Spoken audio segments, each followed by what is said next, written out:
Why does this low-budget Turkish movie grab our attention? It's all thanks to its mind-bending plot. In the capital of Turkey, Ankara, there's a brutal murder that seems more like a twisted game. The male victim is buried, and from the criminal's body types, it seems a woman was involved, but two men did the burying. One man even kept the murder weapon instead of disposing of it, setting the stage for later events. David is just a nice guy, and of course, girls like him. No surprise that his neighbor, a quirky girl named Luna, often asks for his help with everything from covering her rent to paying utility bills. Despite Luna being a prostitute, she and David have never been involved. Then, David visits a law firm on a new job. He's hired by Ava, a former colleague, to investigate a disappearance.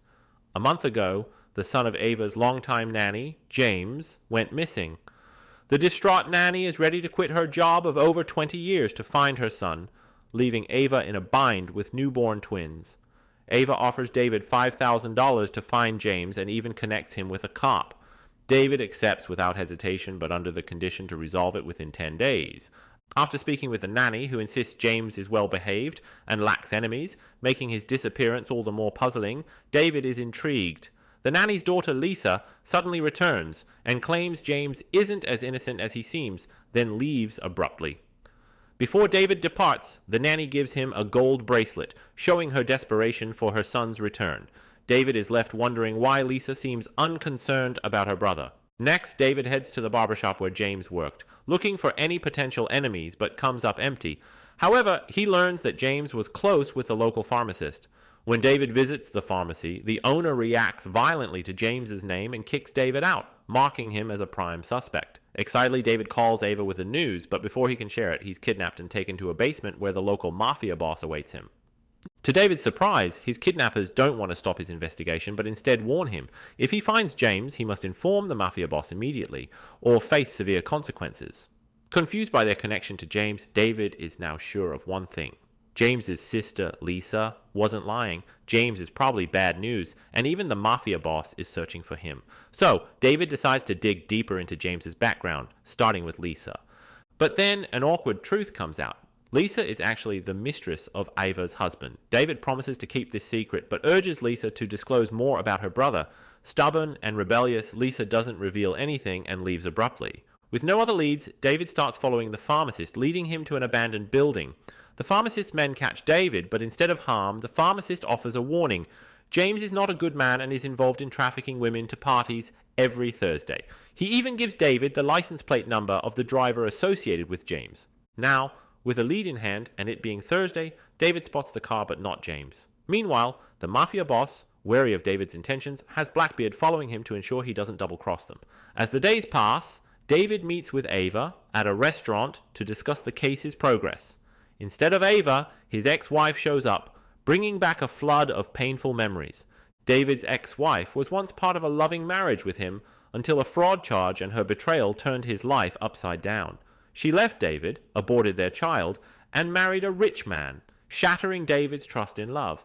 Now, she's back, facing another fraud charge and pregnant, asking David to take the fall for her to prevent her daughter from being born in jail. David refuses. David gets home only to receive a call from Ava, his employer. It turns out the whole assignment was a ruse. Ava didn't care about the nanny's son. She wanted to get in touch with David to ask him to help her sister, his ex-wife. But for David, his ex-wife is less endearing than Luna, who even knows to send him gifts during holidays as a token of appreciation for his long-time support. This kindness sparks feelings between David and Luna, and his only wish is for her to stop being a prostitute. After considering settling down with Luna and ignoring Ava's matters, David remembers the gold bracelet the nanny gave him to find her son.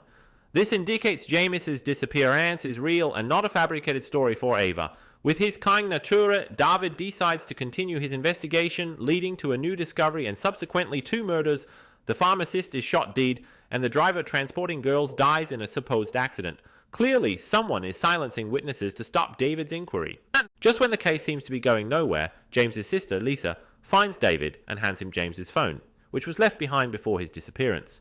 But to access its content, David has to pay. Despite suspecting Lisa's motives, he pays out of curiosity, using money from Ava's husband, knowing about his affair.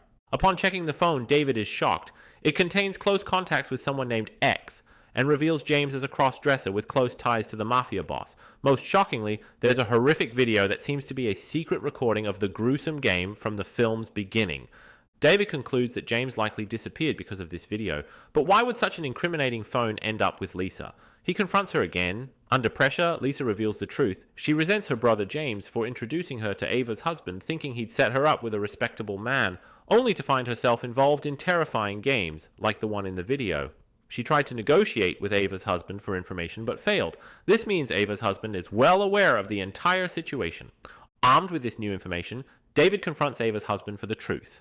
With the leverage in David's hands, Ava's husband has no choice but to reveal the truth. The masterminds behind all the sinister happenings are the billionaire's twin children. When David confronts the twins at their mansion, they admit to orchestrating the twisted games for a thrill, but are also searching for James because of the incriminating evidence he holds against them. Just as David leaves the mansion, he receives a call from the nanny, who suddenly asks him to stop the investigation, claiming she knows her son is dead because he appeared to her in a dream. This revelation perplexes David, leading him to suspect a deeper conspiracy. He sends a text to the nanny, asking her to meet him in a room, planning to catch the real mastermind behind the events. As expected, the people who enter the room are the supposedly missing James, a henchman of the Mafia boss, and the driver's wife. David, hiding in the shadows, manages to overpower the henchman and captures both James and the driver's wife. It's revealed that James is a man of many faces, not only the Mafia boss's lover, but also a pimp. Initially serving high-end clients, James's business boomed, leading to a shortage of girls and him exploiting his own sister by introducing her to Ava's husband. However, upon meeting the wealthy twins, James realized the danger he was in as they sought him for a murder plot. To protect himself, he decided to secretly record the twins' criminal acts, planning to blackmail them. The driver was also involved in collecting evidence against the twins, hiding the murder weapon at the beginning of the video.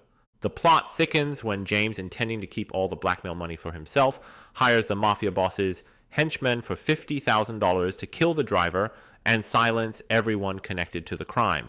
This leads to the series of murders that initially puzzled David. The driver's wife sides with James because her husband was involved in illegal activities, and after his death, she preferred to benefit from James rather than reporting the crime. So, let's quickly unravel how David figured everything out and why James took such a risky move. David suspected James wasn't dead primarily because of the call from the nanny. She had initially offered her gold bracelet to persuade David to help, so why suddenly ask him to stop the investigation? It's likely she knew her son was still alive. If that's the case, then the deaths of the pharmacist and the driver might also be James's doing, as he was trying to silence anyone who knew too much. And who would be James's final target? His sister, who had his phone. Using Lisa's phone, James lured his mother, confirming David's suspicions. James's arrival and his willingness to harm even his sister made David decide it was time to stop playing nice. He handed James over to the twins, ensuring James's demise and securing a hefty payout for himself. But the twists keep coming. As David leaves, he encounters the familiar figure of the Mafia boss from the beginning of the film. The boss's hunt for James wasn't driven by love, but by the need to retrieve incriminating evidence James stole from his safe. James had grand plans to extort the Mafia boss as well. Seizing the opportunity, David informs the Mafia boss of James's location, leading to a final showdown. The Mafia boss, believing the twins were behind it all, eliminates both the twins and James. In the end, David walks away with the money, settling into a happy life with his neighbor Luna. The entire saga wraps up neatly in just 10 days. Throughout the investigation, the film dedicates much effort to exploring the detective's inner world, navigating the murky waters between good and evil.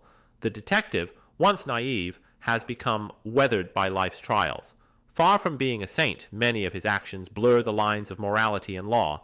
Yet, in the end, he ensures the villains receive their due punishment, with good triumphing over evil. The film delves deep into the pervasive darkness of the world. Emerging unscathed, the detective uses the 10 days to construct his own labyrinth, cleverly manipulating various forces of evil. He not only punishes the wayward youth at the heart of the crimes, but also fulfills his pursuit of a better life. What is the nature of good and evil? Perhaps, in a world where morals are grey and laws feel impotent, one must rely on the conscience of the heart and exceptional bravery.